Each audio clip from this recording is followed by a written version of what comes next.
Bonjour, alors aujourd'hui on va passer à la leçon sur les ondes mécaniques progressives.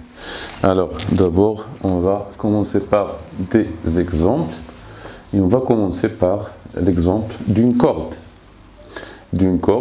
d'extrémité S. Sur cette corde on a marqué deux points P et Q. Dans la première expérience, on va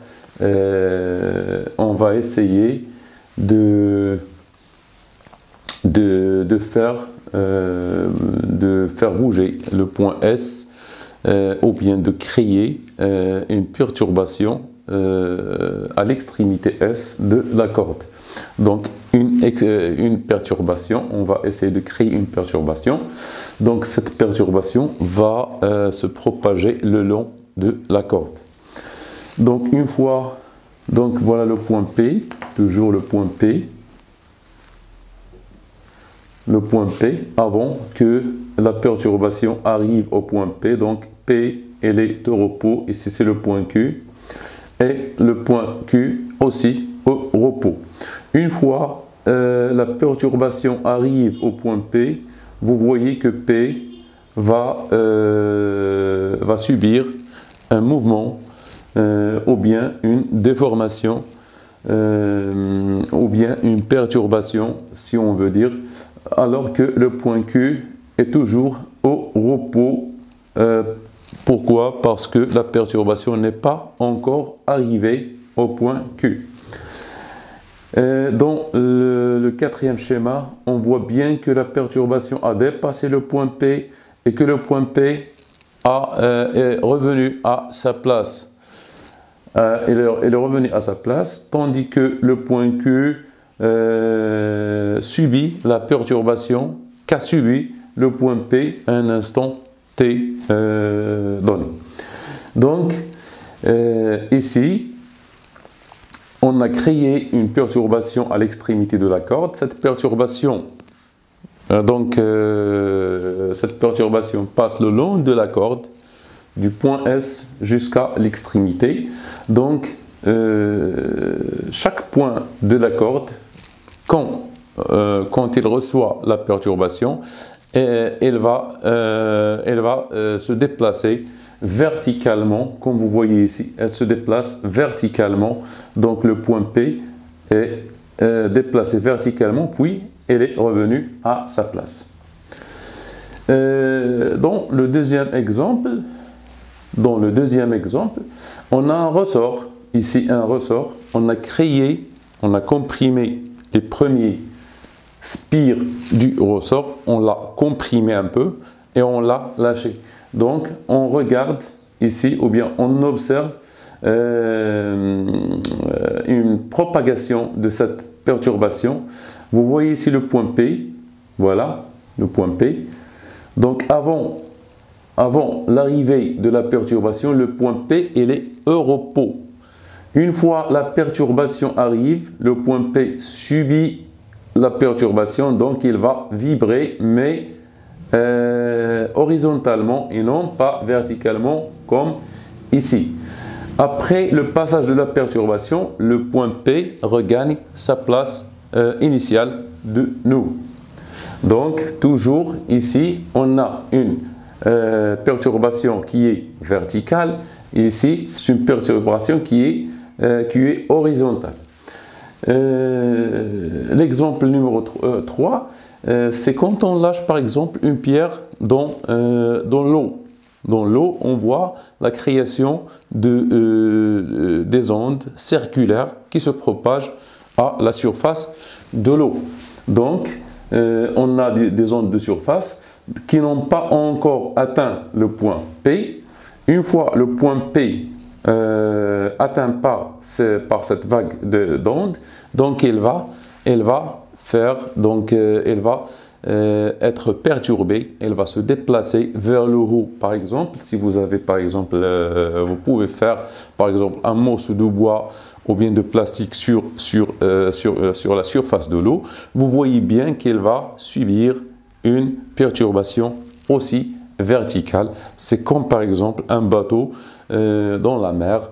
Donc quand la vague arrive au bateau, donc le bateau effectuera un montée-descente, donc une perturbation verticale le long de la verticale. Donc ici, vous voyez ici bien qu'il s'agit ici de la corde. Donc c'est une corde, donc c'est un milieu qui est unidimensionnel. C'est une seule dimension, unidimensionnelle pour la corde et pour le ressort. C'est un milieu unidimensionnel. Donc le milieu de propagation, ici le milieu de propagation, c'est la corde. Ici, le milieu de propagation, c'est le ressort. Ici, le milieu de propagation, c'est l'eau. Donc, pour qu'une onde mécanique se propage, il lui faut un milieu matériel. Donc, pour le cas de la corde, c'est la corde qui joue le rôle du milieu matériel. Pour le ressort, c'est le ressort lui-même qui joue le rôle de milieu matériel.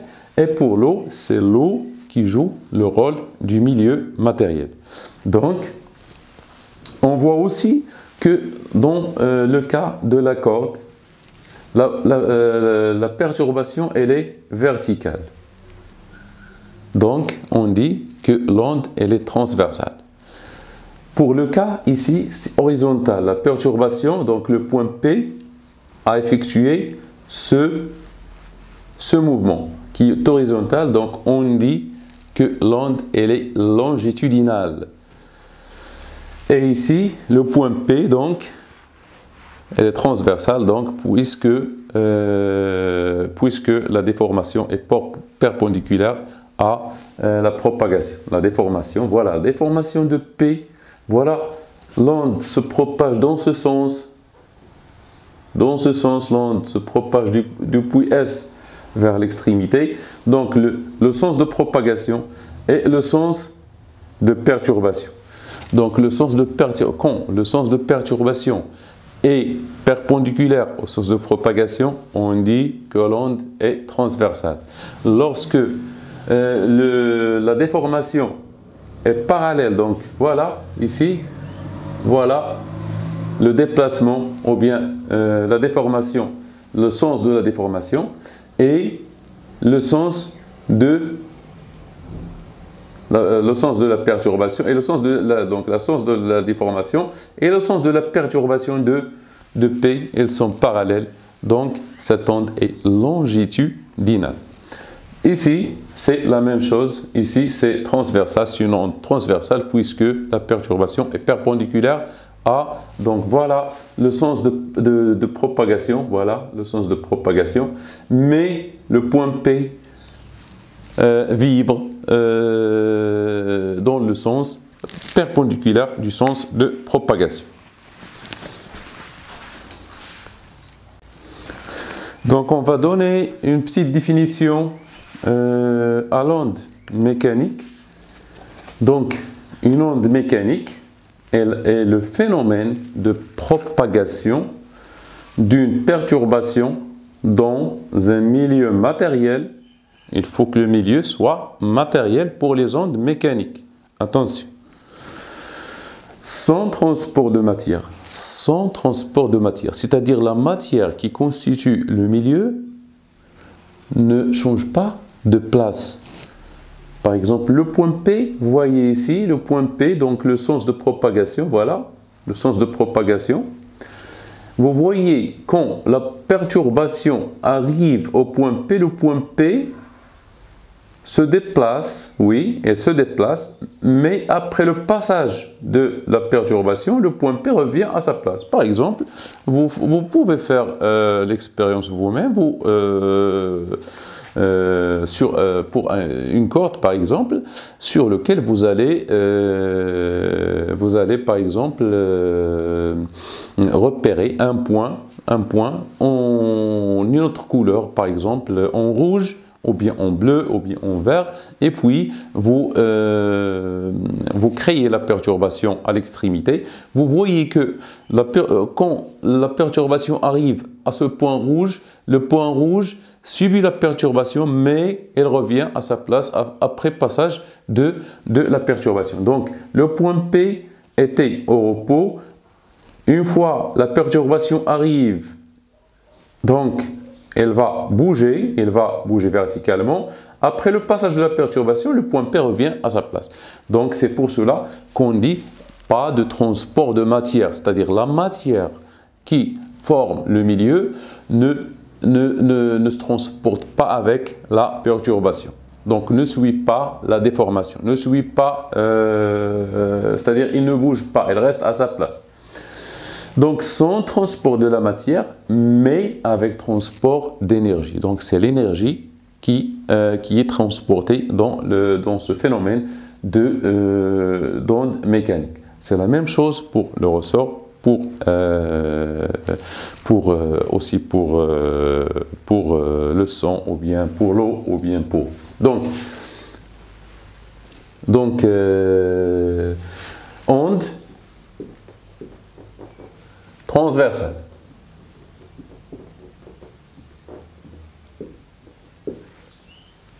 Donc, lorsque la perturbation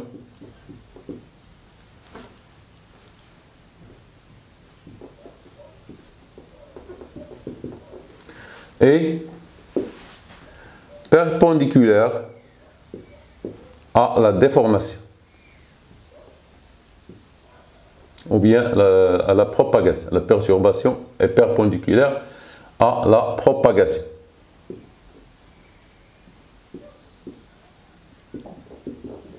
C'est-à-dire comme ça.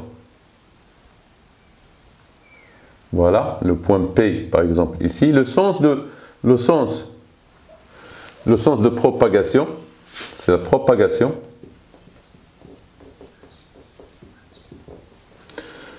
Donc, le sens de déformation,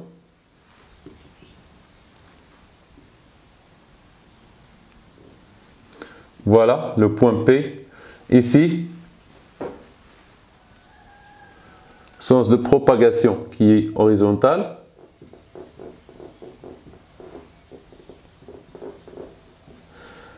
Et le sens de déformation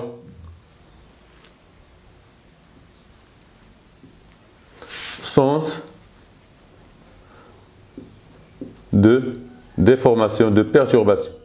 Sens de perturbation ou bien, oui, de perturbation ou bien de déformation.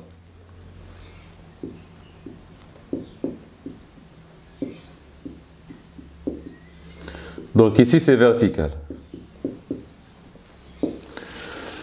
Donc on dit que l'onde est transversale si le sens de propagation est perpendiculaire au sens de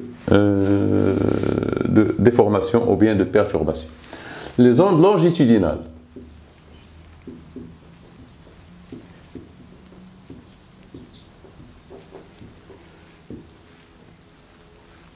C'est lorsque la perturbation, le sens de perturbation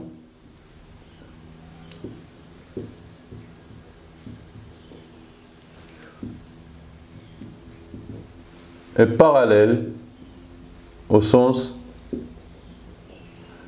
de déformation ou bien de propagation, au sens de propagation.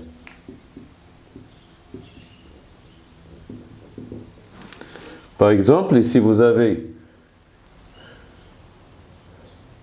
le ressort ici, donc la compression.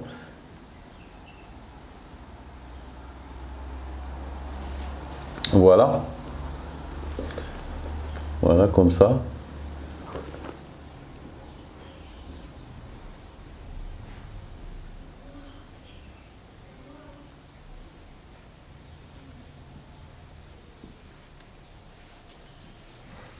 On considère un point P ici, une spire P.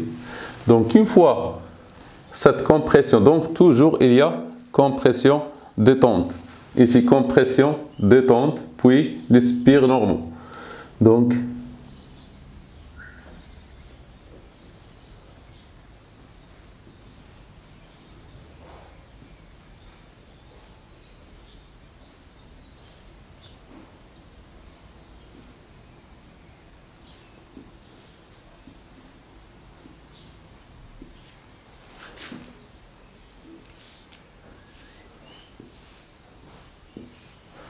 le point P peut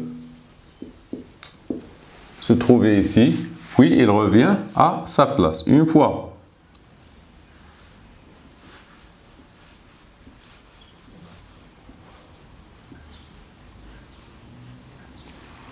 donc ici, voilà.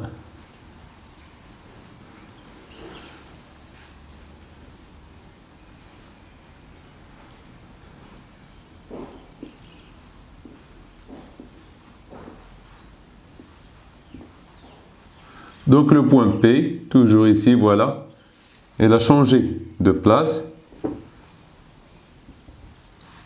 mais ici, elle est revenue à sa place après avoir donc le sens de propagation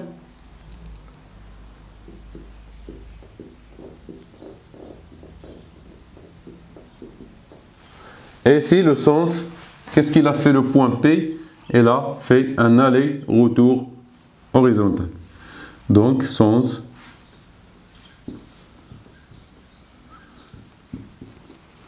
de déformation.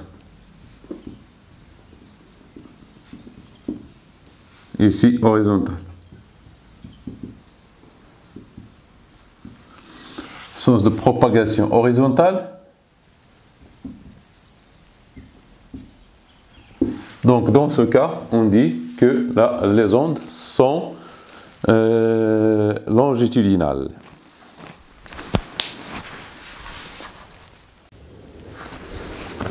On passe maintenant aux ondes sonores.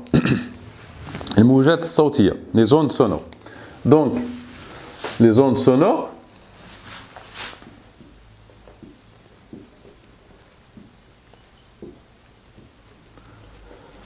sont des ondes mécaniques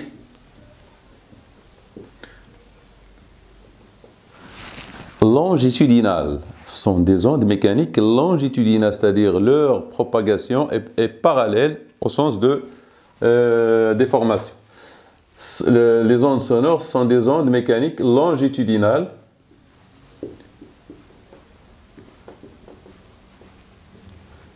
qui se propagent dans tous les milieux matériels.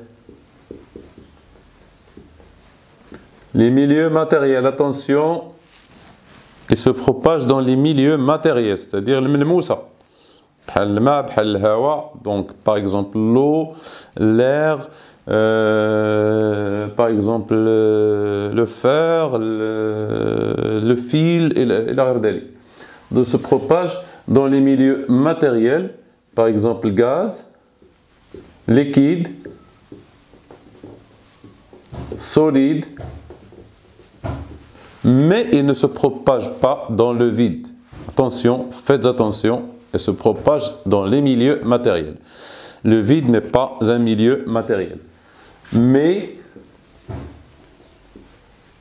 elle ne se propage pas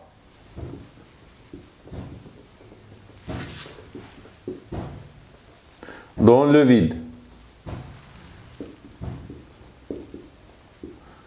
Dans le vide. Elle ne se propage pas dans le vide. Donc, ce sont des ondes longitudinales, c'est-à-dire leur propagation s'appuie sur la compression et dilatation, compression, dilatation, comme dans le ressort. D'accord? Donc, oui. Donc, on va voir des exemples. On va voir des exemples. Donc, l'intervalle ou bien le son audible, les sons audibles par l'oreille humaine sont de fréquence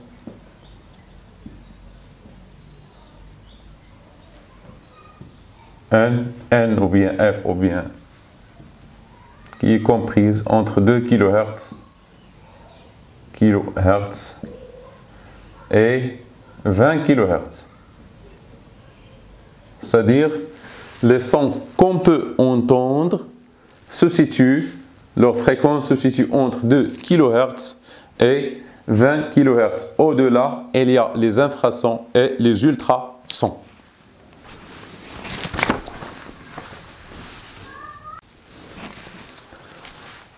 On va passer aux propriétés des ondes. L'une des propriétés, c'est la direction de la propagation. Donc les ondes se propagent dans toutes les directions possibles. Donc, une onde se propage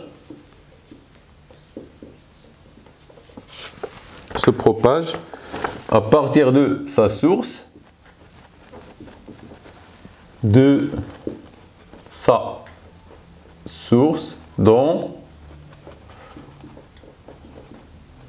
dans toutes les directions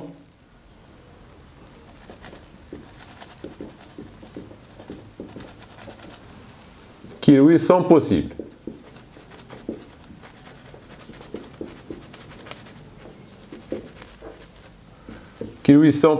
Par exemple, dans le cas d'une corde. Donc ici, on a un milieu unidirectionnel. Unidirectionnel.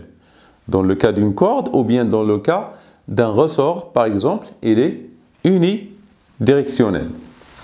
Par exemple,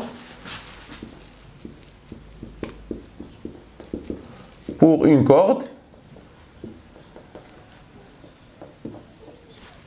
ou un ressort, il y a une seule direction,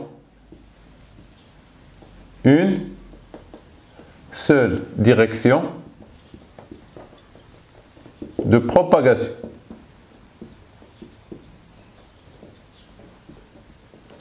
C'est la corde ou bien le ressort. Une seule direction de propagation. On dit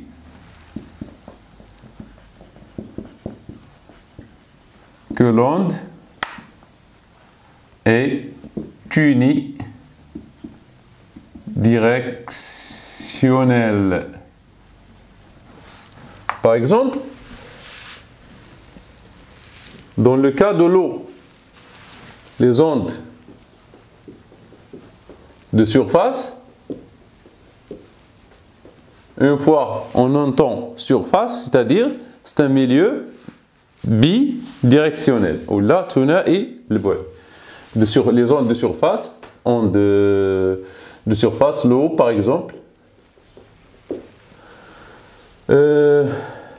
il y a deux directions,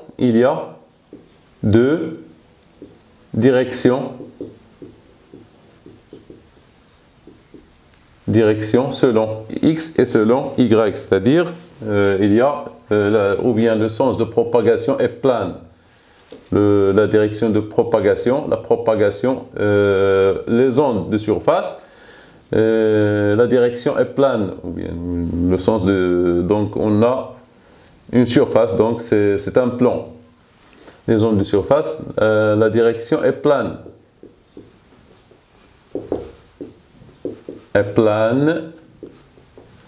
Se fait sur le plan, on dit que l'onde est bidirectionnelle.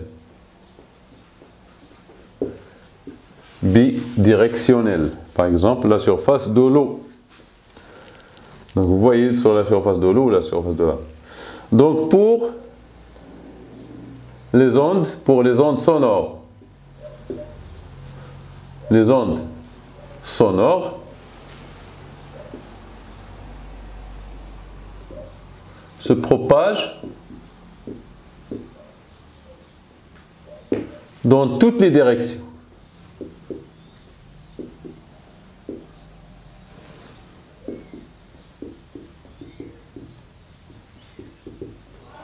Donc, la différence qu'il y a, par exemple, l'onde sonore, par exemple, moi je parle, l'onde sonore se propage soit selon, s'il se trouve par exemple quelqu'un qui est devant moi, elle va entendre, à ma gauche, elle va entendre. Au-dessus de moi, elle va entendre. En dessous de moi, elle va entendre. C'est-à-dire, elle entend la parole dans toutes les directions. Du coup, l'onde sonore est une onde qui se propage dans l'espace et elle est tridimensionnelle. Donc, toutes les directions. L'onde sonore se propage dans toutes les directions. On dit qu'elles sont tridimensionnelles.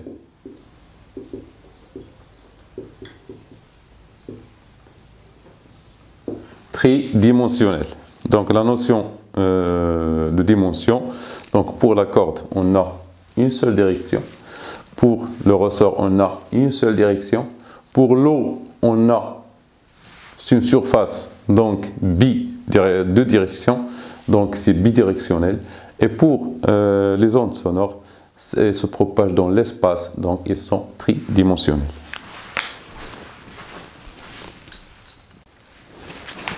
La deuxième propriété des ondes, c'est la superposition des ondes. La superposition, par exemple, de deux ondes. Supposons qu'on a créé à cette extrémité une onde, par exemple, qui se propage vers la droite, et dans cette extrémité, on a créé une autre onde de forme quelconque qui se propage dans le sens inverse. Une fois arrivé ici au point P, ces deux ondes, elles se superposent, se superposent, et du coup le point P va être d'une élongation c'est-à-dire une perturbation qui est maximale. C'est la somme de cette onde plus cette onde. Une fois la perturbation a passé le point P, cette onde continue dans son sens, dans le sens vers la gauche, et l'autre continue vers la droite. Donc le point P revient à sa place. Donc par exemple ici, l'autre cas. Donc vous voyez, on a ici choisi par exemple deux ondes renversées, l'une qui est positive et l'autre qui est négative. Donc celle-là se propage vers la droite et celle-là vers la gauche. Une fois donc la superposition, puisque cette onde est plus grande que celle-là, donc on aura une superposition, le point P va descendre vers le bas. Après, chaque onde continue sa route donc c'est le phénomène de superposition. Donc on peut écrire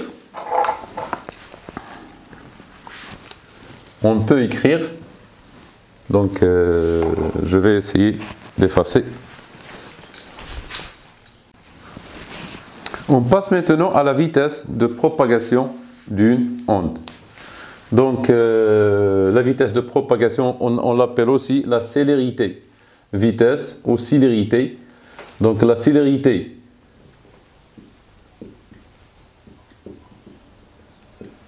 vitesse de propagation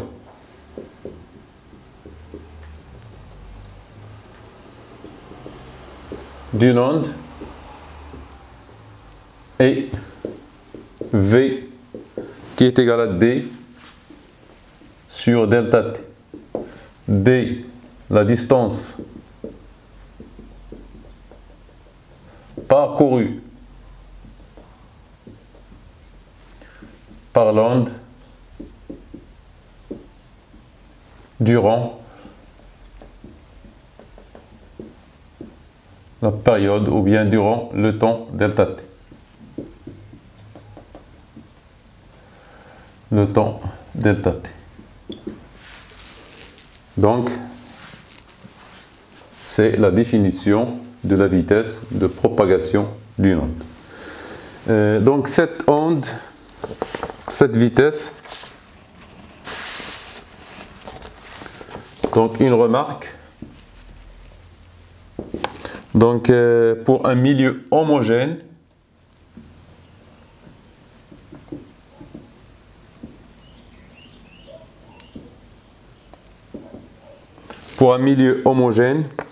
la célérité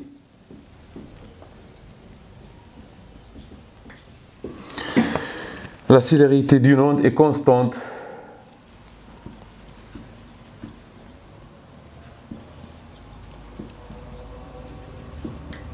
Est constante et indépendante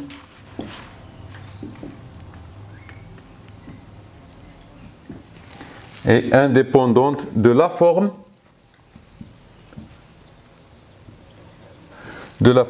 de la perturbation.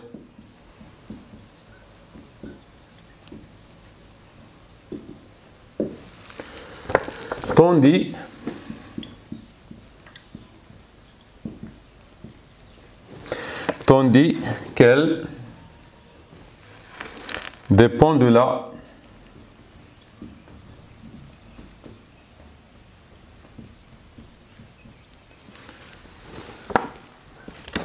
nature du milieu. Je vais vous expliquer ça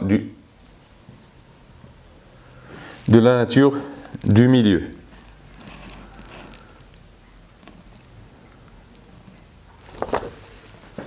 Voilà. Donc, je vais vous expliquer cette remarque. Pour un milieu homogène, par exemple, une corde, c'est un milieu homogène. Ou bien l'eau, c'est un milieu homogène. Donc, la célérité est constante et indépendante de la forme de perturbation. C'est-à-dire, quelle que soit la forme de perturbation, puisqu'on a le même milieu, c'est la corde, le même milieu, il faut bien comprendre cela, on a un même milieu, une seule corde. Donc, la célérité de l'onde est inchangée, reste constante, elle reste constante, quelle que soit la perturbation. Je vous donne par exemple cet exemple. Voilà le milieu. C'est une corde. Voilà la corde. Par exemple, S. Donc, si on crée une perturbation, voilà, ici comme ça. Donc, V est égal à D sur delta T. Donc, il ne change pas. Si on crée, par exemple, une onde, par exemple, comme ça.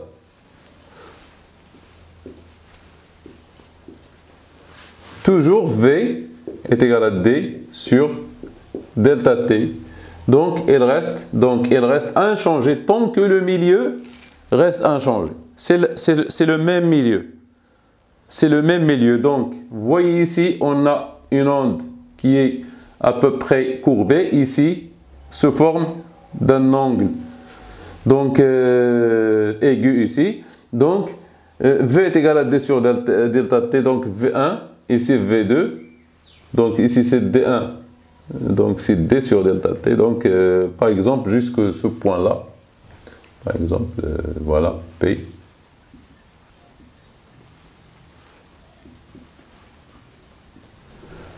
P ici. Donc, V1 est égal à V2. Tant que le milieu est inchangé. Donc, tandis qu'elle dépend de la nature du milieu. Donc, V dépend de la nature du milieu. Par exemple, je vais vous donner par exemple pour la corde. Voilà. V, elle dépend de la nature du milieu. Elle dépend de la nature du milieu. Par exemple, je vais vous donner l'expression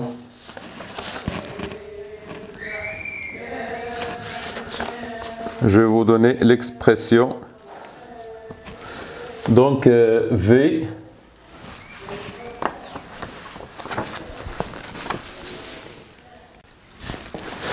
donc ici je vais vous donner les expressions de la vitesse de propagation d'une onde le long d'une corde et sur la surface de l'eau pour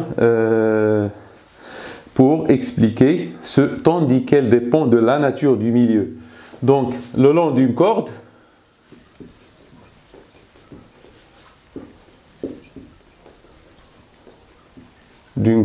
V, elle est égale à la racine de F sur mu. F, la tension. F, tension du fil, de la corde, tension de la corde. En newton, c'est la tension. C'est la tension. Et mu, c'est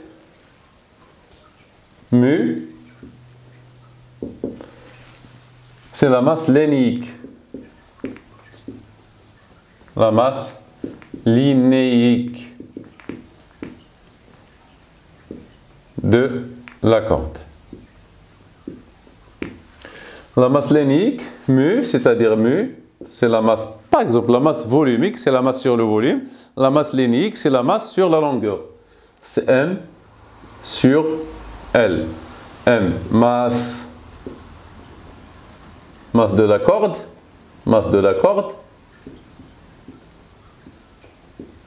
Et L, c'est longueur de la corde.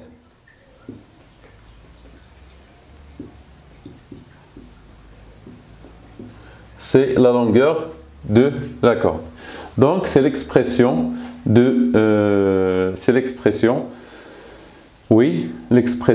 la vitesse de propagation le long d'une corde. Donc, pour s'assurer de la compatibilité de cette équation, on va faire une analyse dimensionnelle. Donc, la dimension de V est égale à la dimension de F à la puissance 1/2 fois la dimension de mu à la puissance moins 1/2 qui est égale à la dimension de F, on l'a vu dans le cours de l'analyse dimensionnelle ou bien les équations aux dimensions, c'est M, L, T-2. Et la dimension de mu, c'est M, c'est la masse, donc c'est M, donc c'est masse, L, donc longueur moins 1.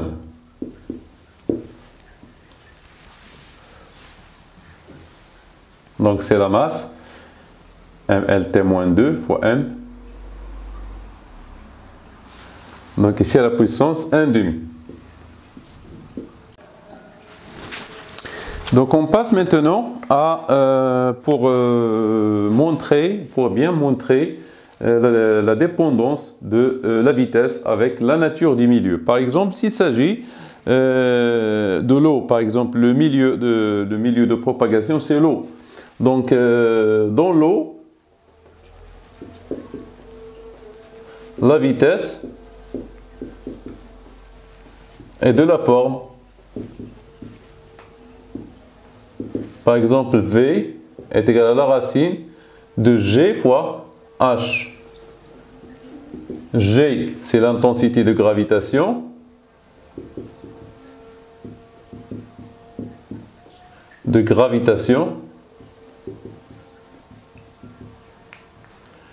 Et H, c'est la profondeur de l'eau.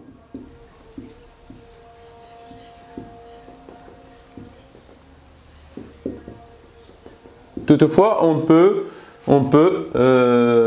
s'assurer que cette relation a un sens si on fait, par exemple, on va faire l'analyse dimensionnelle. Donc, est égal à G à la puissance 1/2 fois H à la puissance 1/2. Donc, vous savez, G, c'est LT-2. Et H, c'est L. donc qui est égal à quoi? Donc toujours 1/2 fois 1/2. H c'est une longueur, donc c'est longueur. G c'est LT-2, on l'a vu dans l'analyse dimensionnelle. Donc c'est L, donc c'est L, T-1, donc c'est juste. Donc cette relation, elle est valable. Donc, comme je vous ai dit, si le milieu ne change pas, s'il s'agit du même milieu, la vitesse ne change pas, quelle que soit la perturbation, soit triangulaire ou bien rectangulaire ou bien chaque forme, n'importe quelle forme. Mais cette vitesse dépend de la nature du milieu. Par exemple, comme je vous ai démontré, un milieu qui, par exemple, une eau qui est profonde, la vitesse, chaque fois que l'eau est profonde, H est grande, on observe que V augmente. Donc si la profondeur augmente, la vitesse augmente. Par exemple, au milieu de la mer, par exemple. Les ondes à l'intérieur de la mer ils ont une vitesse très grande que celle qui s'approche de la plage. Par exemple, la plage, on n'a pas une grande profondeur, donc l'onde s'amortit. Sa vitesse devient peu à peu,